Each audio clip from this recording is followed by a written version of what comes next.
This podcast is a collaboration between Costard and Touchstone Productions and the Dads from the Crypt podcast. This is John.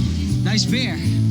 He just wants to spend Christmas with the family. Is Daddy coming home with you? We'll see what Santa and Mommy can do. But when he gets stuck at the office party, Merry Christmas. it'll be a holiday Merry Christmas. he'll never forget. Ho, ho, ho.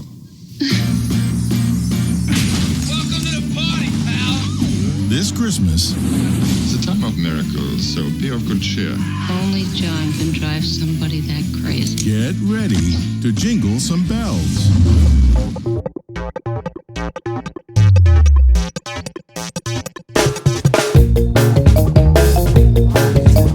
Welcome to this special bonus episode of the How Not to Make a Movie podcast. In this one, we're asking a very simple question. Is Die Hard a Christmas movie? Earlier this season, our guest Steve D'Souza made a spirited argument for yes. Steve wrote the screenplay for Die Hard. He's thought about it quite a lot. And in fact, says Steve, not only is Die Hard a Christmas movie, it's even more of a Christmas movie than White Freakin' Christmas. I think I'll let Steve speak for himself. About 5 years ago, it really started to pick up steam. And then also I would get interviewed, like people would call, I would get requests for interviews, and sometimes on television, like around the country, like it'd be a slow news day, Christmas, so they'd give me 5 minutes. And even as far away as Australia, they'd get in this conversation. And then the American Cinematheque did a screening of Die Hard, I think it's about 5 years ago. And they said, "Are you prepared to talk about it being a Christmas movie?" And I said, "Yes, I will come well prepared," which I'll get to in a moment. But anyway, I mean, the honest answer is, first of all, in the book, it was Christmas.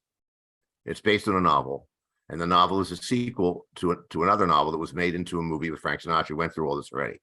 Right. So in the book, right. So in the sequel, which is called Nothing Lasts Forever, the character is a now retired cop. He's 60-something years old, and he's visiting his daughter, and it is over Christmas. And the book takes place over 3 days. There's a lead up before he even gets on the plane. So in the interest of the compression of time, the movie is just a dusk to dawn, and the timeline of the movie is a smaller period of time. Right. Now, Joel Silver, when we started going the movie, we've all worked with Joel. I just saw the thing you wrote about your car ride with Joel the other day, and the meeting that never happened. I endured many similar, waiting out in the lobby for hours and hours, all that stuff.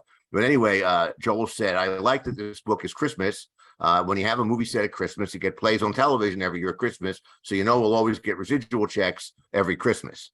In this distant era, 1988, we didn't anticipate streaming and the 24/7, but he was right about that. So I don't think any of us thought about it as being a Christmas movie when we were shooting it until we set foot on the set, because in keeping with the idea that it's like the day before Christmas, every office is decorated with Christmas decorations. There's Christmas trees.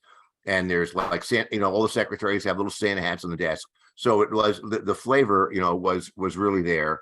And we leaned in with dialogue. She says, it's Christmas, frosty, raid, it was all these remarks lead into it. But then it became this phenomenon. And the other thing I noticed, and I'm going to say I don't normally check this, but somebody said, "Do you know the whatever it is, the star meter on IMDb?" And I go, I think I've seen that. And he says, "You should look yourself up." So I look myself up and I go, "Wow, holy cow, look at this. I'm I'm up here, like it's like almost like Tom Cruise level." And then but when you click on it, it's like this week, right? So then I widen out and I realized that I'm a flatline my entire life, but I jump up like between Thanksgiving and Christmas because of all the appearances in the press. Right, of his Die Hard a Christmas movie, so I get mentioned like side stream smoke, but for a moment I exceed Eric Estrada, I guess, on the on the spike. So anyway, the fame-o-meter. Well, right. The song at the end helped a great deal too, didn't it? Oh yeah, I'm glad you mentioned songs, because when I went to the American Cinematheque, he said, "Are you prepared to talk about? Is it a Christmas movie?" And I said, I get asked so often now, and I've done so many like interviews in print and on FaceTime on television stations and things, that I've got all the answers. So I prepared a little chart. So let me tell you how it goes at Cinematheque. And anytime I do any of these things, they'll say, is it a Christmas movie? And I'll say, how many people think it's a Christmas movie? Now the number has gone up over the screenings. Like maybe 5 years ago, it was 50-50. Now it's creeping up. So I'd say, well, before we decide if it's a Christmas movie, we need some kind of baseline. Okay. Can we all agree that White Christmas is a Christmas movie? The classic musical with Bing Crosby and Danny Kaye and Vera Ellen. Even has it in the title. How much more help do you need? Everyone agrees. I say, okay, I will now approve Die Hard is more Christmassy than White Christmas. Okay. So I have a Excellent. I have a handy chart here. Tell me, can we read this? Maybe I should to prove it. Can you see it here? No, we can't. But you'll take a picture. I'll PDF. I have to stand up and do a show and tell here. All right, here we go. All right, Christmas movie or not? Checklist. Die Hard takes place during the Christmas holiday. The entire movie. Yes. Right? Yeah. Okay. Yeah. Fair enough. Christmas, only the first and final scenes take place during Christmas, 10 years apart. Huh.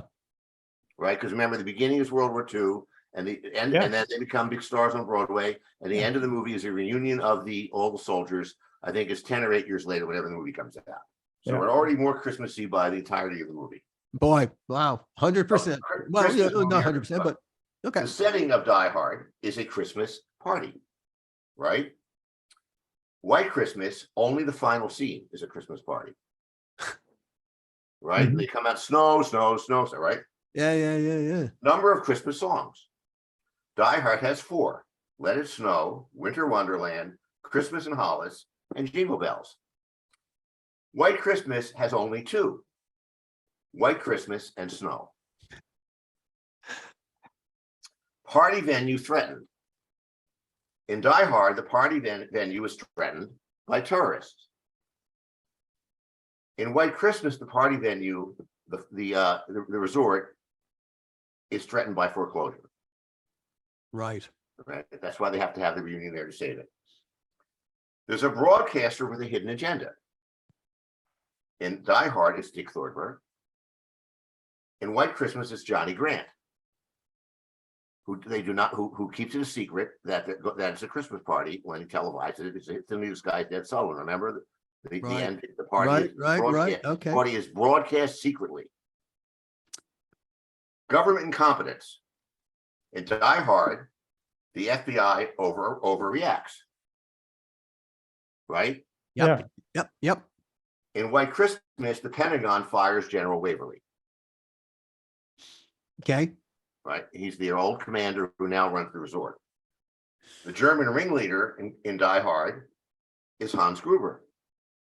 Of course. The German ringleader in White Christmas is Hitler in the opening scene. Yeah. The ringleader. Yes. Right. Fair enough. The body count. Well, this is where a lot of people, when I get in the movie, and I'll make the argument, without the chart, it can't be a Christmas movie. All those people get killed. And I say, well, how many people get killed? Anyone know? I know 23 people get killed in Die Hard. That is the number. It's that is the number. That is the innocent victims. The security guards, even the FBI, people in the helicopter, and of course, all but one of the terrorists all but 2 of the terrorists who are the invaders who were killed. Okay. 2 of them are knocked out. Okay. So we have a 23 people body count.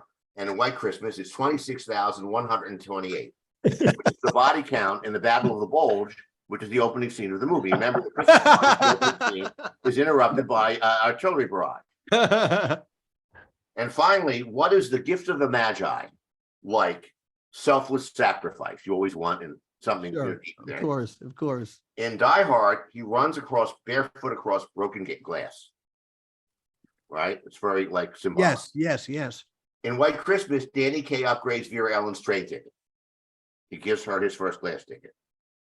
That's the selfless sacrifice. Does not compare. So if you look at this, it's incontestable with empirical data here that Die Hard is more Christmassy than White Christmas.